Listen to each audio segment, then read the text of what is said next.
the first time Quincy Doyle saw her.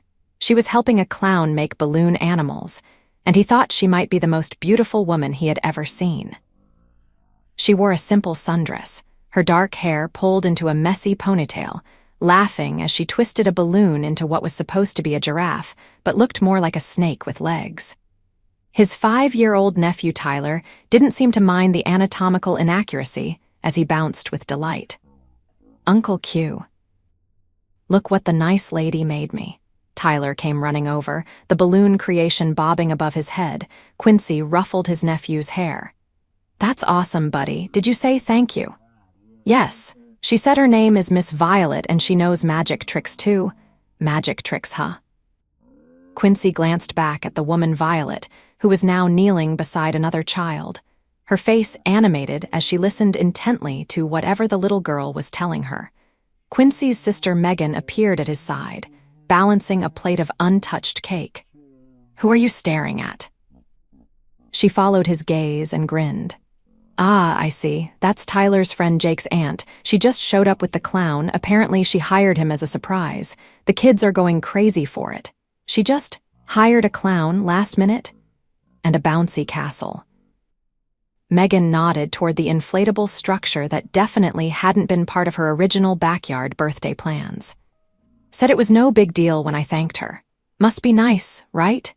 Quincy nodded absently, his attention still on Violet. There was something captivating about the way she interacted with the kids, genuine and present, not at all like she was just doing a favor for a relative. "You should talk to her," Megan nudged him. "When's the last time you even went on a date?" "Gee, I don't know, Meg. Between working 2 jobs and taking care of Emma, I haven't exactly had time to update my dating profile." "It's been 3 years since Stacy left," his sister said softly. "Emma needs to see her dad happy." "Emma needs shoes that fit and braces we can't afford," he muttered, but his eyes were still on Violet, who was now performing an elaborate card trick for a group of wide-eyed children. "Daddy?" His 8-year-old daughter Emma appeared beside him, cheeks flushed from playing. "Can I please get my face painted? Please, please, please." "There's face painting too." He looked at Megan, who shrugged. "Miss Violet brought a face painter. She's over by the oak tree." Emma pointed excitedly. "Of course she did," Quincy said under his breath. "Sure, sweetie. Just don't pick anything that'll scare your teachers on Monday." As Emma ran off, Quincy felt someone watching him. He turned to find Violet looking directly at him, a warm smile on her face. She waved, and before he could overthink it, he waved back. "Go," Megan whispered. "I'll watch Emma." Quincy straightened his worn t-shirt, the nicest one he owned that wasn't for work, and made his way across the yard. "You must be Tyler's uncle," Violet said as he approached. "He's been telling me all about how you can fix anything and make the best pancakes in the universe."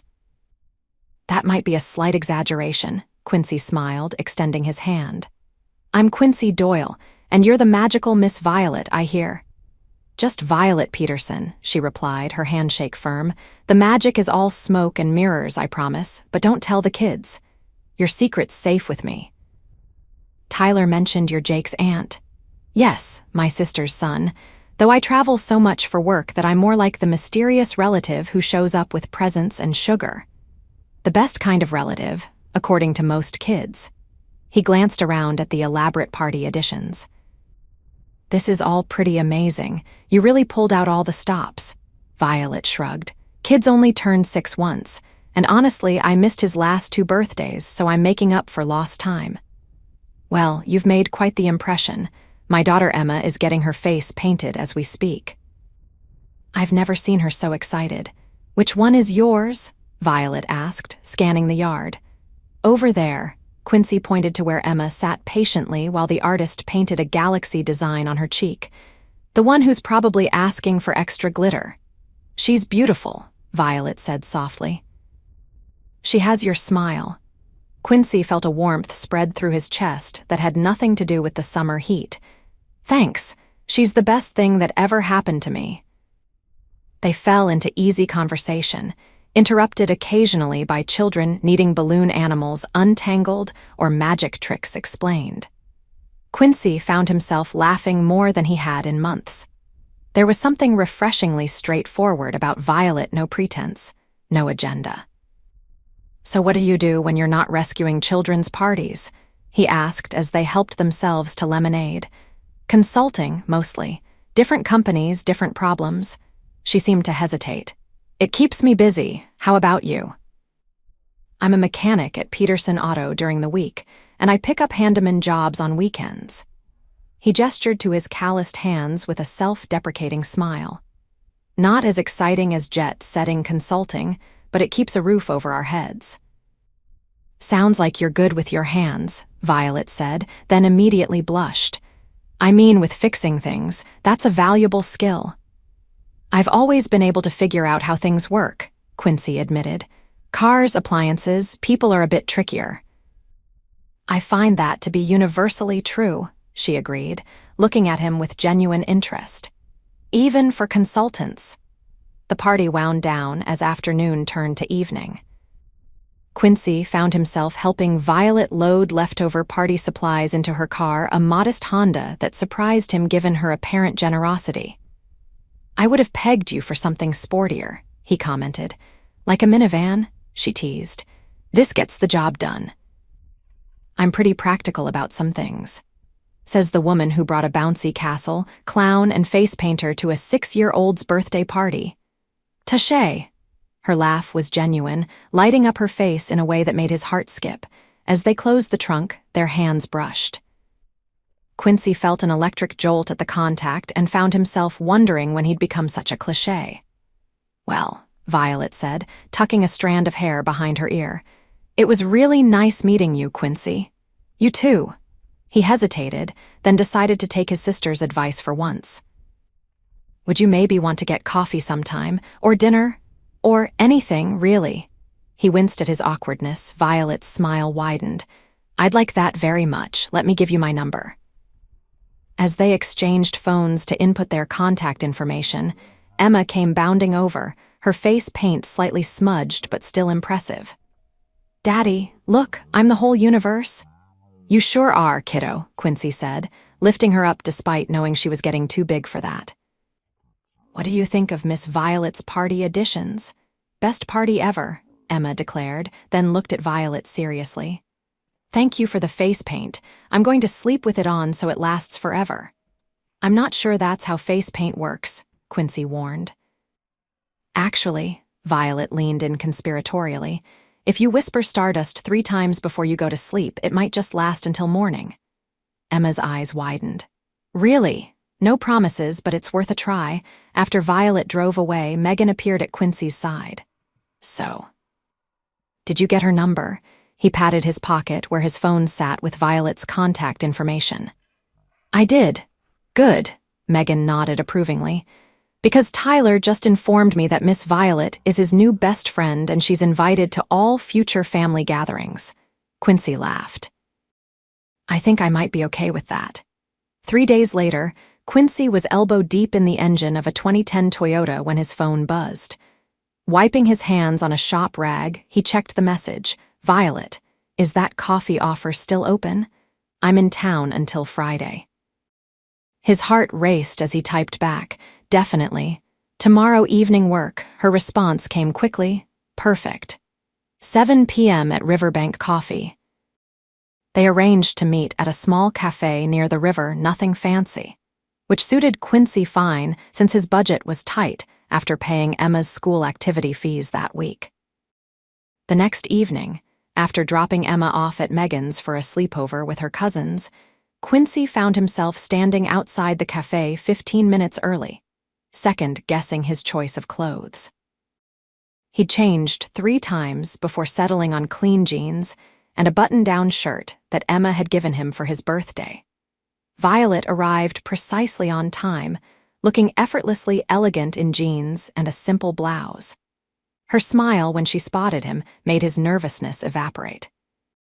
"You clean up nice," she said as she approached. "No motor oil today." "I showered twice, just to be sure," he admitted, holding the door for her. Occupational hazard. Inside, they ordered and found a quiet table by the window overlooking the river. Conversation flowed naturally as they discovered mutual interests in old movies, hiking, and terrible puns. "So," Quincy ventured as they sipped their drinks, "what kind of consulting keeps you traveling so much?" Violet hesitated briefly. "Business strategy, mainly. Companies hire me to look at their operations and suggest improvements." "That sounds important and complicated." "It can be, but honestly, most of the time it's just helping people see what's already in front of them." She tilted her head. "What about you? Have you always been a mechanic?" "Pretty much. My dad taught me the basics when I was a kid, and I've been taking things apart and putting them back together ever since. I went to community college for business, thinking I might open my own shop someday, but..." He shrugged. "Life happened." "Emma's mother?" Violet asked gently. "Yeah.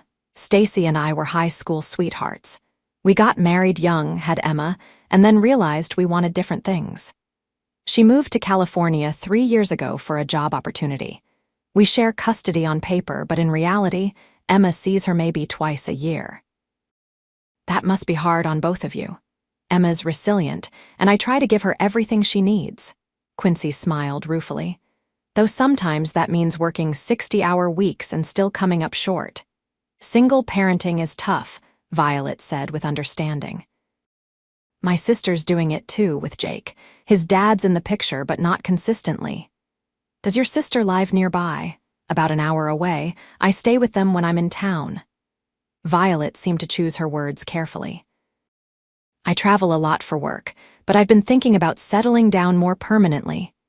"Any particular reason?" Quincy asked, his heart beating a little faster. Violet met his eyes. "I'm starting to think I might be missing out on the important stuff." Their coffee date stretched to dinner at a small Italian restaurant next door, and then a walk along the riverfront.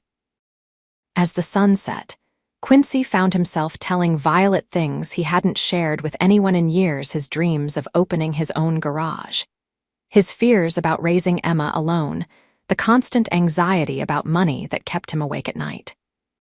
Last month, her school announced a special STEM trip, $500 I definitely don't have. But Emma's so smart, and she loves science, and the look on her face when I told her we'd have to see. He shook his head. "I picked up extra shifts and sold some of my tools to make it happen." "That's what good parents do," Violet said softly. "They find a way." "Sometimes I wonder if I'm doing enough, if I'm enough." Violet stopped walking and turned to face him. "From everything you've told me about Emma, you're doing an amazing job. She sounds confident, kind, and loved." "That's everything." Without overthinking it, Quincy leaned in and kissed her. It was gentle and brief, but when he pulled back, the look in Violet's eyes told him she felt the same unexpected connection. "Sorry," he said, "not sorry at all. I've been wanting to do that since you tried to convince my daughter that face paint could be permanent." Violet laughed. "I've been waiting for you to do it since then, too." As they walked back to their cars, hand in hand, Quincy felt lighter than he had in years. They made plans to see each other again, a hiking trip with Emma that weekend that Violet suggested. "Are you sure you want to spend your Saturday with an energetic 8-year-old?" Quincy asked. "Absolutely," Violet replied without hesitation. "I want to get to know both of you." Over the next few weeks, Violet became a regular presence in their lives. She joined them for movie nights, helped Emma with a science project, and even showed up at Quincy's garage one day with lunch for him and the other mechanics. Each time he saw her, Quincy fell a little harder. What puzzled him, however, was Violet's inconsistency. Sometimes she'd mention needing to take an important call and would step away, speaking in hushed tones. Other times, she'd cancel plans last minute due to work emergencies, only to reappear the next day with thoughtful gifts for both him and Emma. He tried not to let it bother him after all. She'd been upfront about her demanding job, but there was something that didn't quite add up.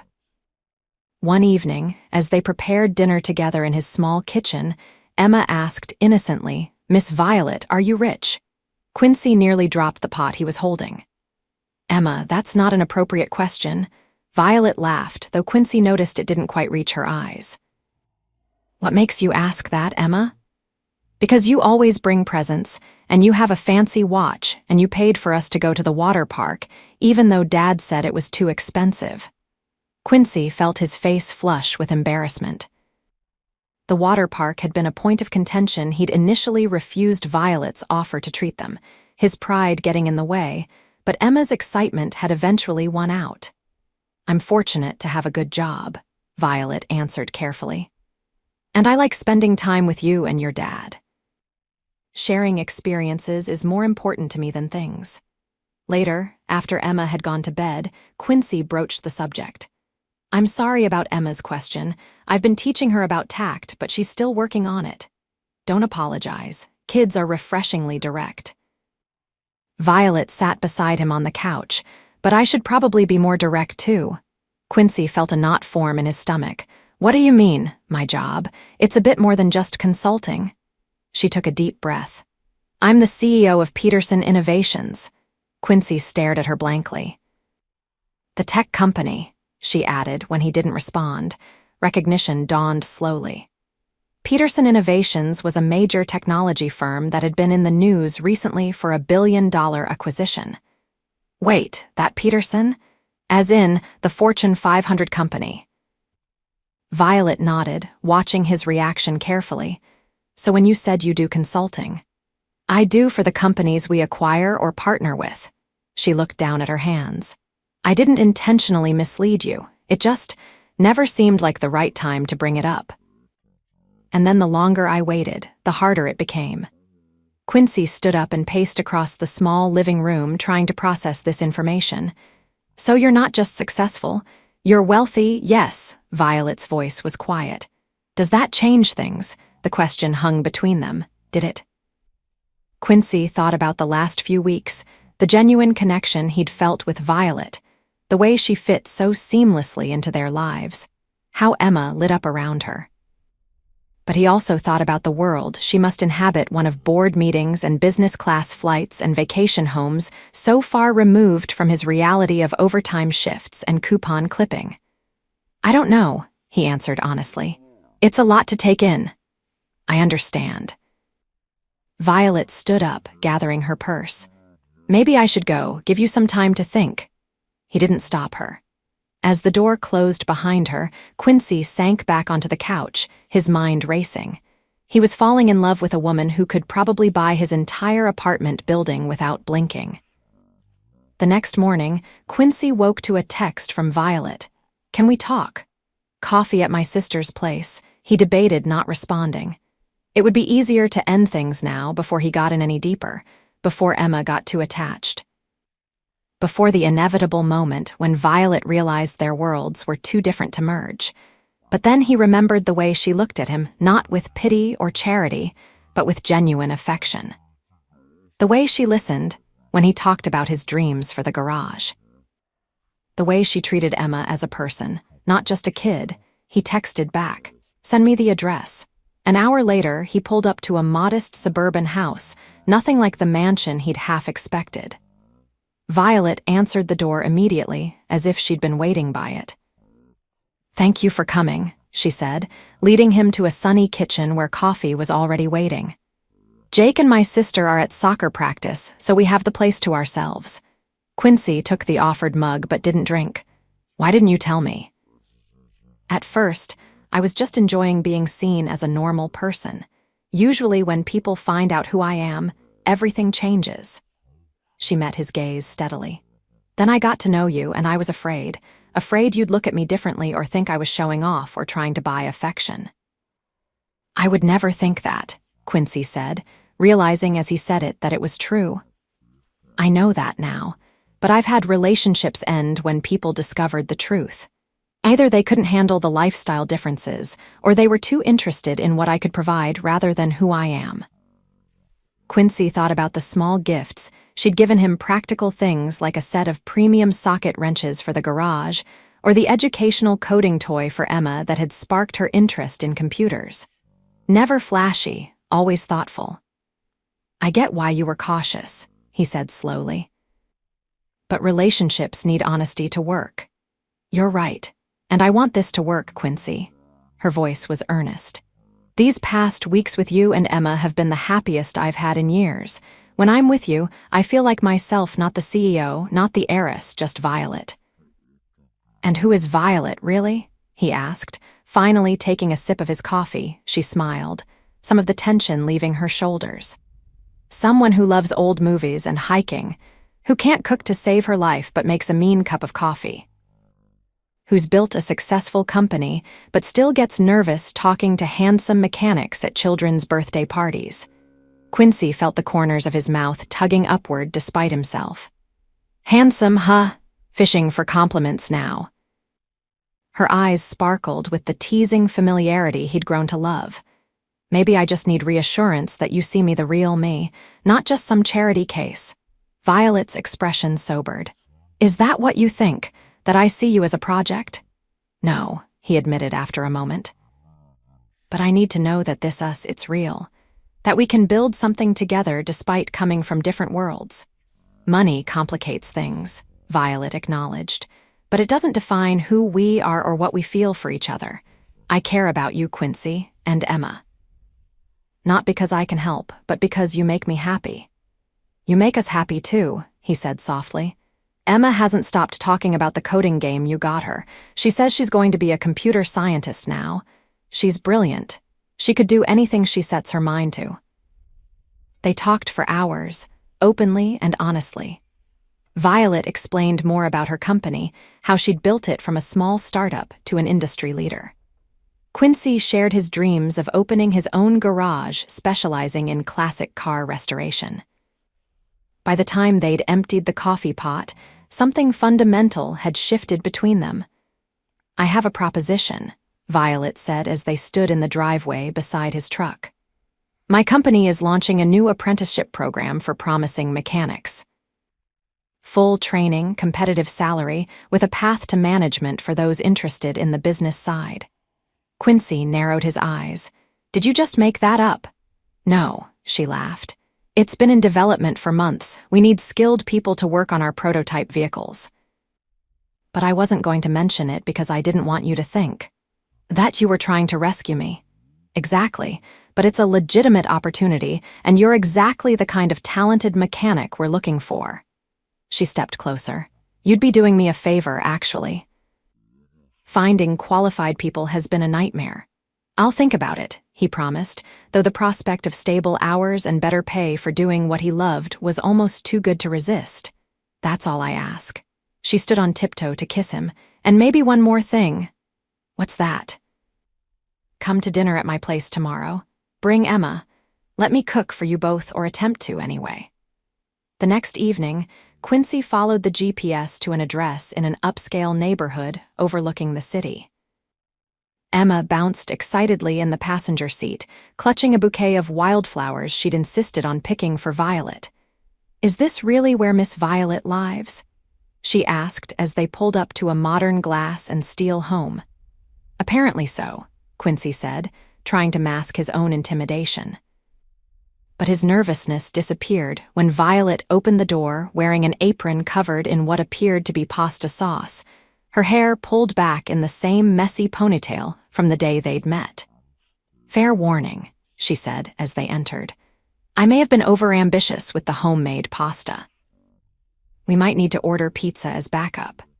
The house was beautiful but surprisingly comfortable, filled with books and art and plants, rather than the sterile showplace Quincy had imagined. Emma immediately spotted a vintage pinball machine in the corner and looked to Violet with hopeful eyes. "Go ahead," Violet laughed. "It's not just for show." As Emma raced off, Violet led Quincy to the kitchen, where a flower-covered disaster zone testified to her culinary efforts. "I wanted to impress you," she admitted, gesturing to the chaos. "I should have stuck to what I know." "Which is?" "Takeout and microwave dinners." She grinned sheepishly. "Turns out being a CEO doesn't prepare you for making ravioli from scratch." "Luckily," Quincy said, rolling up his sleeves, "being a single dad does. Let's see if we can salvage this." Together they managed to create a passable pasta dinner, laughing as they worked side by side in Violet's gourmet kitchen. Emma joined them, appointed as the official taste tester, declaring the sauce way better than the school cafeterias. After dinner, they moved to the back terrace overlooking the city lights.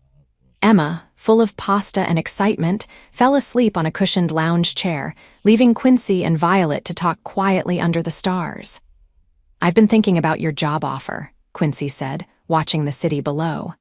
"And I'm interested, but I need to know it's legitimate that I'd be earning my place, not getting special treatment." "Absolutely. You'd go through the same interview and evaluation process as any candidate. The only advantage you have is that I already know how talented you are." She took his hand. "But regardless of what you decide about the job, I want you to know something." "What's that?" "I'm in love with you, Quincy Doyle." Violet's voice was steady despite the vulnerability in her eyes. "Not because you're a project or a novelty or anything else.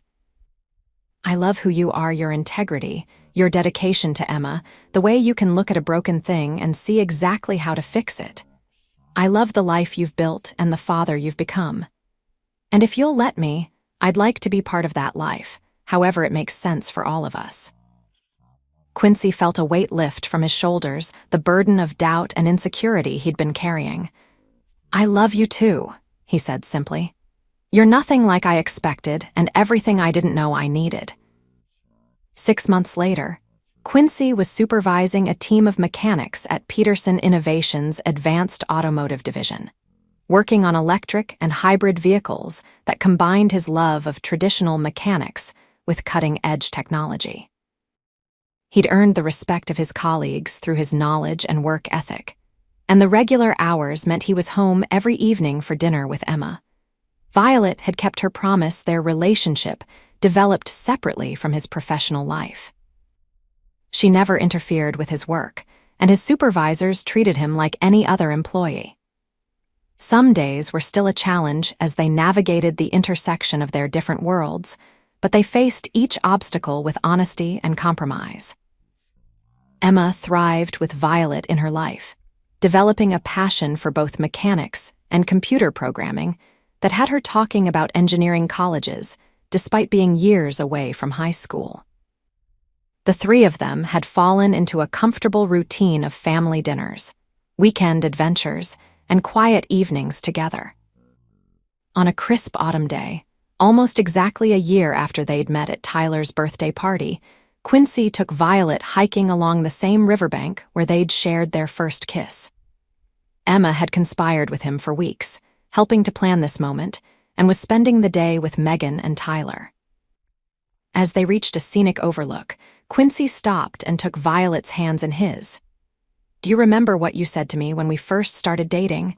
About wanting to settle down somewhere permanently?" Violet nodded, a questioning look in her eyes. "I've been thinking about that a lot," he continued, reaching into his pocket. "About putting down roots and building something that lasts." He opened his hand to reveal a simple but elegant ring, nothing flashy, but beautiful in its craftsmanship. "I made this," he said softly, "from parts of my grandfather's vintage Mustang. He always said the best things in life are built by hand, with patience and care." He took a deep breath. "Violet Peterson, I love you more than I thought possible. You've brought joy and possibility back into my life and Emma's. Will you marry me and let us build a life together?" Tears filled Violet's eyes as she nodded. "Yes," she whispered. 1,000 times yes." As he slipped the ring onto her finger, Quincy felt a sense of completeness he'd never experienced before. They were from different worlds, with different backgrounds and resources, but they'd found something rare and precious in each other: understanding, respect, and a love that transcended circumstances. "There's one more surprise," he said as they walked back along the trail, hand in hand. "Another one. You're setting a dangerous precedent, Quincy Doyle." Emma helped with this one. He led her to a clearing where a picnic had been set up, and beside it stood Emma, Tyler, Megan, and Violet's sister with Jake, all waiting with excited grins. "I thought we might celebrate with the people who brought us together," Quincy explained. "Our family," Violet said softly, squeezing his hand. As Emma ran to embrace them both, Quincy reflected on the journey that had brought them here. A chance meeting at a child's birthday party had changed everything, not because Violet's wealth had solved his problems, but because they'd found in each other the courage to dream bigger, to trust more deeply, and to build something stronger together than either could have created alone. "By the way," Violet whispered as their families approached with congratulations, "I've been thinking about your dream garage. There's this perfect building for sale downtown." Quincy laughed, kissing her to stop her planning. "One dream at a time," he said against her lips. "We've got the rest of our lives to build them all."